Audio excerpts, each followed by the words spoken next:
ഇതാണ് നുമ്മ പറഞ്ഞ ലിവർപൂൾ. മാഡ്രിഡിനെ ആൻഫീൽഡിൽ വെച്ച് ഊക്കി വിട്ടിട്ടുണ്ട്. കഴിഞ്ഞ ആസ്റ്റൺ വില്ലോടുള്ള മത്സരത്തിന് ശേഷം ഞാൻ പറഞ്ഞിട്ടുണ്ടായിരുന്നു, ലിവർപൂൾ ഇതേ കളി കളിക്കുന്നുണ്ടെങ്കിൽ, മക്കാലിസ്റ്റർ ഇതേ ഫോം കീപ്പ് ചെയ്യുന്നുണ്ടെങ്കിൽ, റയൽ മാഡ്രിഡിനോടും സിറ്റിയോടും നമുക്കൊരു പോസിറ്റീവ് റിസൾട്ട് കിട്ടുന്നുണ്ടെങ്കിൽ ലിവർപൂൾ ഈസ് ബാക്ക് എന്ന് പറയാം. അപ്പം അതിൻ്റെ ഒരു രണ്ടാമത്തെ പടി നമ്മൾ കടന്നിരിക്കുകയാണ്. അടുത്ത മത്സരത്തിൽ സിറ്റിയോടും ഇതേപോലെ പെർഫോമൻസ് ചെയ്യുന്നുണ്ടെങ്കിൽ നമുക്ക് 100% ഷുവറായിട്ട് പറയാം ലിവർപൂൾ ഈസ് ബാക്ക്. അപ്പോൾ എല്ലാവർക്കും അടുത്ത ഒരു വീഡിയോയിലേക്ക് സ്വാഗതം. അങ്ങനെ ഈ ആഴ്ച എല്ലാവരും കാത്തിരുന്ന റയൽ മാഡ്രിഡ് ലിവർപൂൾ മാച്ച് കഴിഞ്ഞിരിക്കുകയാണ്. ഒന്നും പറയാനില്ല, എല്ലാവരും കിടിലൻ കളി, ഒരു രക്ഷയില്ലാത്ത കളി.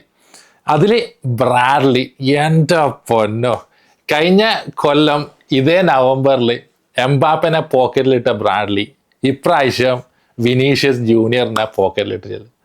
വിനീഷ്യസ് ജൂനിയറൊക്കെ ഇങ്ങനെ കിടന്ന് ഗ്രൗണ്ടിൽ കിടന്ന് മെഴുകുമായിരുന്നു. എമ്മാതിരി കളി, ഡിഫെൻഡിങ്ങും അതേപോലെ ടേക്ക് ഓൺ ആയാലും ഡുവൽസും എല്ലാം ബ്രാഡ്ലി ഇങ്ങനെയുള്ള കളിയാണ്. ബ്രാഡ്ലി മാത്രമല്ല, എല്ലാവരും കിടിലൻ കളിയായിരുന്നു. പിന്നെ എടുത്തു പറയേണ്ട വേർഡ്സ്, ഏറ്റവും കൂടുതൽ ഡിസ്റ്റൻസ് കവർ ചെയ്തത് വേർഡ്സ് ആയിരുന്നു. അതുകൂടാതെ ഞാൻ ആ കഴിഞ്ഞ മത്സരത്തിലെ ആസ്റ്റൺ വില്ലോടുള്ള മത്സരത്തിന് ശേഷം എനിക്ക് തോന്നിയിട്ടുണ്ടായിരുന്നു, ഈ ഒരു മത്സരത്തിൽ മേ ബി കെർക്കസിനെ ആയിരിക്കും ലെഫ്റ്റ് ബാക്കിൽ ഇറക്കൽ. ഒരു ഡിഫൻസ് നോക്കിക്കഴിഞ്ഞാൽ റോബർട്ട്സണേക്കാളും കുറച്ചും കൂടിയും ഇത് കെർക്കസിനായതുകൊണ്ട് മേ ബി കെർക്കസിനെ ഇറക്കുമായിരിക്കും എന്നുള്ളൊരു ചിന്ത എനിക്കുണ്ടായിരുന്നു. പക്ഷേ അത് തെറ്റിച്ചു, റോബർട്ട്സൺ ഇറക്കി. ഭയങ്കര ഹാപ്പി ആയിരുന്നു ഞാൻ. അതേപോലെ ഗാക്പോനെ വലിക്കും എന്ന് എനിക്കൊരു ഇതുണ്ടായിരുന്നില്ല, ഗാക്പോനെ വലിച്ച് വേർഡ്സിനെ ഇറക്കി. സ്ലോട്ട് ചെയ്ത എല്ലാം, അതായത് 11 ആ ഒരു ചേഞ്ച് മാത്രമേ വരുത്തില്ലൂ. സൂപ്പറായിരുന്നു. സെയിം കളി. ഇതാണ് ശരിക്കും പറഞ്ഞാൽ ലിവർപൂളിന് ഒരു ഐഡൻറ്റിറ്റി എന്ന് പറഞ്ഞാൽ, അതായത് ടീമിനെ പ്രസ് ചെയ്യുക, മാക്സിമം പ്രസ് ചെയ്ത് ബുദ്ധിമുട്ടിപ്പിക്കുക, അവരെ ബാക്കിൽ നിന്ന് കളിപ്പിക്കാതിരിക്കുക, അതേപോലെ ലോങ് ബോൾ കളിപ്പിക്കാതിരിക്കുക. ഇതാണ് കുറേ വർഷങ്ങളായിട്ട് ലിവർപൂൾ ഫോളോ ചെയ്യുന്ന ഒരു ഫോർമാറ്റ്, അല്ലെങ്കിൽ നമ്മളൊരു പ്ലേയിങ് സ്റ്റൈൽ എന്ന് പറയുന്നത്. അതിപ്പോൾ കഴിഞ്ഞ ഈ ഒരു സീസൺ തുടങ്ങിയ സമയത്ത് സ്ലോട്ട് പുതിയ കളിക്കാരൊക്കെ ഇതിൽ ഇൻവോൾവ് ചെയ്യിക്കാൻ വേണ്ടി വേർഡ്സിന് അറ്റാക്കിംഗ് മിഡ്ഫീൽഡ് കളിപ്പിക്കുന്നു. അപ്പോൾ നമ്മളെ മിഡ്ഫീൽഡിലെ ബാലൻസ് കുറേ തെറ്റി. അതുകൂടാതെ നമ്മൾ മക്കാലിസ്റ്റർ കഴിഞ്ഞ സീസണിലെ one of the best performer ആയിരുന്നു. മക്കാലിസ്റ്ററിൻ്റെ ഫോം ഔട്ട് ഭയങ്കര പ്രശ്നമായിരുന്നു. മക്കാലിസ്റ്റർ ഫോം ഔട്ട് ആയതുകൊണ്ട് നമുക്ക് ആ മിഡ്ഫീൽഡിൽ വേണ്ടത്ര കൺട്രോൾ കിട്ടിയില്ല. അങ്ങനെയുള്ള കുറേ പ്രശ്നങ്ങൾ കൊണ്ട് നമ്മൾ ഒരുപാട് കളികൾ ഇങ്ങനെ തോറ്റു വരുമായിരുന്നു. സ്ലോട്ടിൻ്റെ കുറേ പരീക്ഷണങ്ങളൊക്കെ വന്ന്, പ്രത്യേകിച്ച് പുതിയ ഹൈ സൈനിങ്സിനെ നമ്മൾ ഇതിൽ ഇൻവോൾവ് ചെയ്യിപ്പിക്കുന്നുണ്ട്. നമുക്ക് ശരിക്കും ഇപ്പോൾ മനസ്സിലായി, നമ്മളെ 3 മിഡ്ഫീൽഡേഴ്സ് ഗാവൻബർഗ്, മക്കാലിസ്റ്റർ, സൊബോസ്ലൈ ആയിരിക്കണം. അതുകൂടാതെ അതിൽ ഏതെങ്കിലും ഒരു മിഡ്ഫീൽഡർ ഫോം ഔട്ട് ആയാലും നമുക്ക് കുറച്ച് ബുദ്ധിമുട്ടായിരിക്കും. ഇതുവരെ നമുക്ക് ഈ 3-ൽ മക്കാലിസ്റ്റർ ആയിരുന്നു ഏറ്റവും ഫോം ഔട്ട് ആയിരുന്നത്. കഴിഞ്ഞ ആസ്റ്റൺ വില്ലോടുള്ള കളി മക്കാലിസ്റ്റർ ഫോം തിരിച്ചെത്തി, ഇതിലും മക്കാലിസ്റ്റർ കിട്ടില്ലായിരുന്നു. അപ്പം നമ്മൾ ലിവർപൂൾ ഫാൻസിൻ്റെ ഒരു കൺസേൺ എന്ന് പറയുന്നത് മക്കാലിസ്റ്റർ ഫോമിലേക്ക് തിരിച്ചു വന്നു. അത് നമ്മളെ 2 കളിയിലും കൂടുതൽ നമുക്ക് കാട്ടി തന്നിട്ടുണ്ട് എത്രത്തോളം ഇമ്പോർട്ടൻ്റ് ആണ് മക്കാലിസ്റ്ററിൻ്റെ ഫോം. കോട്വ ഇല്ലെങ്കിൽ നമുക്കിപ്പം ഇങ്ങനെയൊക്കെ പറയും, ഇയാളില്ലെങ്കിൽ അയാളില്ലെങ്കിൽ, പക്ഷേ സ്റ്റിൽ ഒരു ന്യൂട്രൽ ആയിട്ടുള്ള ഒരാൾ ഇന്നലെ ഈ ഒരു മത്സരം കണ്ടിട്ടുണ്ടെങ്കിൽ അവർക്ക് പറയാം, കോട്വ ഇല്ലെങ്കിൽ ലിവർപൂൾ ഒരു 4-5 എണ്ണം മാഡ്രിഡിനെ അടിച്ച് കയറ്റിയിട്ടുണ്ടാവും. ആ ചങ്ങായി അതെന്നല്ല, എപ്പോഴും ലിവർപൂളിനെ കളിക്കുമ്പോൾ ഒരുമാതിരി പെർഫോമൻസ് ആണ്. നമ്മളെ ചാമ്പ്യൻസ് ലീഗിൻ്റെ ഫൈനലിലൊക്കെ കണ്ട ആ ഒരു ട്രോമയൊക്കെ ലിവർപൂൾ ഫാൻസിലുണ്ടാവും. സാലയുടെ മാനയുടെ ഒക്കെ എത്ര ഷോട്ടുകളായിരുന്നു, അതും പോയിന്റ് ബ്ലാങ്ക് ഷോട്ടുകളായിരുന്നു ചങ്ങായി തടുത്തിട്ടിരുന്നത്. ആ 1-0 നമ്മളെ തോറ്റ മത്സരമൊക്കെ. അപ്പോൾ എപ്പോഴെല്ലാം ലിവർപൂളിനോട് കളിക്കുന്ന അപ്പോഴെല്ലാം ചങ്ങായി ഒടുക്കത്തെ കളി, ഒടുക്കത്തെ റിഫ്ലക്ഷൻ, ഒടുക്കത്തെ സേവാണ്. അതേപോലെ ഈ ഒരു മത്സരത്തിൽ ആദ്യത്തെ ഫസ്റ്റ് ഹാഫിലും എത്ര സേവ്, രണ്ടാമത്തെ ഹാഫിൽ ആ വാൻഡൈക്കിൻ്റെ പോയിന്റ് ബ്ലാങ്ക് ഹെഡർ. ചങ്ങായി ഇല്ലെങ്കിൽ റയൽ മാഡ്രിഡിന് വല നിറച്ച് ചാക്കി കെട്ടി പോകേണ്ട അവസ്ഥ ഉണ്ടാവുമായിരുന്നു.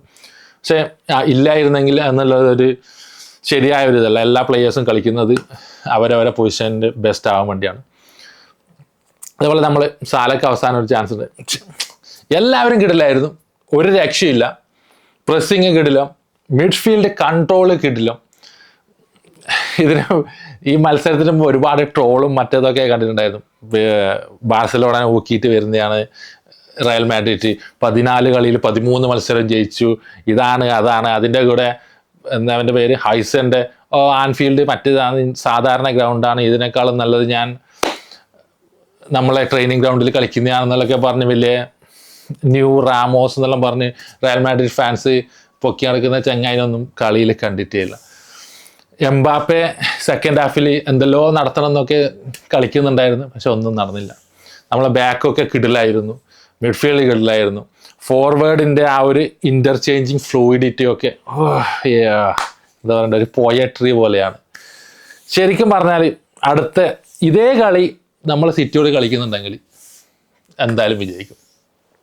പക്ഷെ പ്രശ്നം എന്താ പറഞ്ഞാൽ 2 മത്സരത്തിൽ നമ്മൾ ഭയങ്കര ഹൈ ഇൻറ്റൻസിറ്റിയിൽ കളിച്ചാണ്. അതിപ്പോൾ സിറ്റിയോട് ആരാ പുറത്തിറക്കും, മേ ബി റോബർട്ട്സിനെ പുറത്തിറക്കി എർക്കേഴ്സിനെ ഇറക്കും, വേർഡ്സിനെ പുറത്തിറക്കി ഗാക്പോനെ ഇറക്കും, അതൊന്നും അറിയില്ല. അപ്പോൾ ഇതാണ് ലിവർപൂളിൻ്റെ ഐഡൻറ്റിറ്റി. ഈ ഒരു ഐഡൻറ്റിറ്റിയിൽ നിന്ന് കളിച്ചാൽ മതി, അത്രയേ ഉള്ളൂ. പുതിയ എത്ര വലിയ 100 മില്യൺ സൈലിംഗ് ആയാലും ഈ ഒരു ഐഡൻറ്റിറ്റിയിലേക്ക് അവരെ ഇൻ്റഗ്രേറ്റ് ചെയ്യുക. അവർക്ക് വേണ്ടി നമ്മളെ ഐഡൻറ്റിറ്റി അല്ലെങ്കിൽ നമ്മളെ സിസ്റ്റം കളയേണ്ട ഒരാവശ്യമില്ല. നമ്മളെ സിസ്റ്റത്തിലേക്ക് പുതിയ കളിക്കാർ ഇൻവോൾവ് ചെയ്യുക, അത്രയേ ഉള്ളൂ. ബ്രാഡ്ലിനെ എത്ര പുകഴ്ത്തിയാലും ഞാൻ ഒരുപാട് വീഡിയോസിൽ ഞാൻ കുറ്റം പറഞ്ഞിട്ടുണ്ടായിരുന്നു ബ്രാഡ്ലി മര്യാദയ്ക്ക് എന്താ പറയുക, ബ്രാഡ്ലിനായാലും ഒരുപാട് പ്ലേയേഴ്സിനെ കുറ്റം പറഞ്ഞു. പക്ഷേ ഈ ഒരു കളി ഒരു രക്ഷയില്ലായിരുന്നു. എൻ്റെ മാൻ ഓഫ് ദി മാച്ച് ബ്രാഡ്ലിയാണ്. എല്ലാവരും കിടിലായിരുന്നു. അപ്പം കളി കണ്ട നിങ്ങൾ കമൻറ്റ് സെക്ഷനിൽ അഭിപ്രായം അറിയപ്പെടുത്തുക, പ്രത്യേകിച്ച് ലിവർപൂൾ ഫാൻസ്. ഈ 2 കളി ഞാൻ കഴിഞ്ഞ മത്സരത്തിൻ്റെ ആ ഒരു വീഡിയോൻ്റെ അടിയിൽ ഒരുപാട് ഇവൻ ലിവർപൂൾ ഫാൻസ് പറയുന്നുണ്ടായിരുന്നു നമ്മൾ ഭാഗ്യം കൊണ്ടാണ് ആസ്റ്റൺ വില്ലയോട് രക്ഷപ്പെട്ടു. കമോൺ, ഭാഗ്യം കൊണ്ടൊന്നല്ല, അതാണ് ആസ്റ്റൺ വില്ലയോട് ഞാൻ ആ ഒരു വീഡിയോയിൽ ഞാൻ എടുത്തു പറഞ്ഞിട്ടുണ്ടായിരുന്നു. ആസ്റ്റൺ വില്ലയോട് കളിച്ച് ഇതാണ് നമ്മളെ ഫോർമേഷൻ വേണ്ടത്, ഇതാണ് നമ്മളെ മക്കാലിസ്റ്റർ ഫോമിലെത്തി, അപ്പോൾ നമ്മൾ ഒരുപാട് പ്രശ്നങ്ങൾ തീർന്നു. ഇതേപോലെ നമ്മൾ കളിക്കണം, ഇതേപോലെ പ്രസ്സിങ് അടിപൊളിയായിരുന്നു. ഇതേപോലെ പ്രസ്സിങ് നമ്മൾ ചെയ്തുകൊണ്ട് കളിച്ചു കഴിഞ്ഞാൽ നമുക്ക് ഇനിയുള്ള മത്സരങ്ങളിൽ വിജയിക്കാം. ഇപ്പം കഴിഞ്ഞ കുറേ മത്സരങ്ങളിൽ നമ്മളിങ്ങനെ ഒരു എത്തുംപിടി ഇല്ലാതെ കളിച്ച പോലെയാണ് തോന്നിയത്. ഇപ്പം നമ്മൾ കഴിഞ്ഞ സീസണിൽ നമ്മളെ മിഡ്ഫീൽഡിലേക്ക് തന്നെ മാറിയിട്ടുണ്ട്. നല്ല കാര്യം, അതാണ് നമുക്ക് വേണ്ടത്. അപ്പം നിങ്ങളുടെ അഭിപ്രായം തീർച്ചയായും കമൻറ്റ് സെക്ഷനിൽ രേഖപ്പെടുത്തുക. അപ്പോൾ അടുത്ത വീഡിയോയിൽ കാണുന്നത് വരെ എല്ലാവർക്കും താങ്ക് യു.